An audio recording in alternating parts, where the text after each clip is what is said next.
জামালপুর শহরে যাতায়াতের জন্য জেলার পূর্বাঞ্চল ও জামালপুর শেরপুরের বিস্তীর্ণ চরাঞ্চলের মানুষের ব্রহ্মপুত্র নদ পার হতে হয়। সেতু না থাকায় পারাপারে ভোগান্তি পোহাতে হয় স্থানীয়দের। এই ভোগান্তি কমাতে ২০২২ সালে নান্দিনা ফেরিঘাট এলাকায় সেতু নির্মাণের উদ্যোগ নেয় তৎকালীন সরকার, কিন্তু নির্মাণ সময়ের ২/৩ মেয়াদ পেরিয়ে গেলেও সেতুর আশানুরূপ কাজ হয়নি।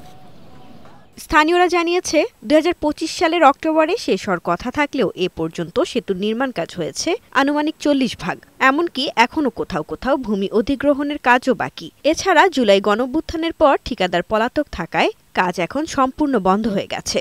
যখন এরা দরকার সময় ওই দ্রুত সময় আমরা পার হয়ে যাবার পাই না। আমগর আগের যে কষ্ট যাতায়াতের এই কষ্টই থাকে গেল। পরীক্ষার এক টেনশন থেকে আবার যেদিকে যে নৌকা পাবো কিনা, টাইম মতো পৌঁছাইতে পারবো কিনা। আঙ্গুরেরা ব্রিজ খুবই দরকার। আঙ্গুরে বোঝা নিয়ে খুব কষ্ট হইতাছে যাওয়া। জামালপুরের স্থানীয় সরকার বিভাগ জানিয়েছে, সকল সীমাবদ্ধতা কাটিয়ে আবারও সেতুটির নির্মাণ কাজ শুরু করার চেষ্টা চালিয়ে যাচ্ছেন তারা। নান্দিনা বাজারের জমি অধিগ্রহণের কিছু সমস্যার কারণে এই ব্রিজের কনস্ট্রাকশন কাজ কিছুটা ধীরগতি হয়েছে। ইতিমধ্যে মাঠ পর্যায় থেকে জমি অধিগ্রহণের জন্য প্রয়োজনীয় তথ্যাদি আমরা সংগ্রহ করে সদর দপ্তরে প্রেরণ করেছি।